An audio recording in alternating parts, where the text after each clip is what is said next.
Hollywood സിനിമകളിൽ അർണോൾഡിനേക്കാൾ മാസായി വേറെ ആരുണ്ട് എന്ന് ചോദിച്ചാൽ ഉത്തരം ഒന്നേ ഉള്ളൂ, അദ്ദേഹം ഓടിച്ച ഈ bike, the Harley Davidson fat boy. Terminator 2 എന്ന മൂവിയിലൂടെ ലോകം മുഴുവൻ തരംഗമായ ബൈക്ക്. ഈ ബൈക്ക് എങ്ങനെ ഒരു ലെജൻഡ് ആയത് എന്നറിയാമോ? ഒരു ബ്രാൻഡിന്റെ തന്നെ വിധി മാറ്റിയ ഐക്കോണിക് മോട്ടോർ സൈക്കിളാണിത്. സിനിമയിൽ ആ കണ്ട 1991 മോഡൽ ഫാറ്റ് ബോയിൽ ഉണ്ടായിരുന്നത് 1338cc എവല്യൂഷൻ വി ട്വിൻ എഞ്ചിനാണ്. ഒപ്പം 67 bhp പവറും. ഇന്നത്തെ സൂപ്പർ ബൈക്കുകളുടെ അത്ര വേഗതയൊന്നും ഇതിനില്ല. ഏകദേശം 180 km/h ടോപ്പ് സ്പീഡ്. കാണാൻ നല്ല ഗമയുണ്ടെങ്കിലും ഇതൊരു റേസ് ബൈക്ക് അല്ല കേട്ടോ.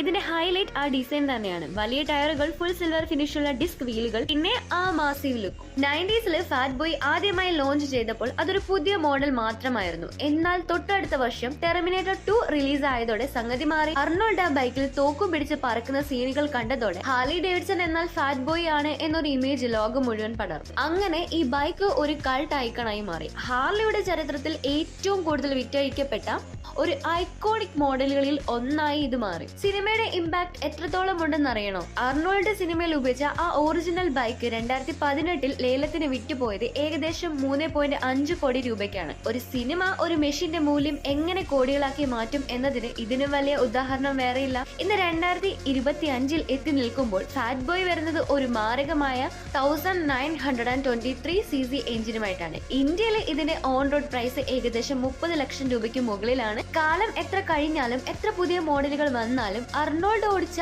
ആ പഴയ ഫാറ്റ് ബോയുടെ തട്ട് താഴ്ന്നു തന്നെ ഇരിക്കും.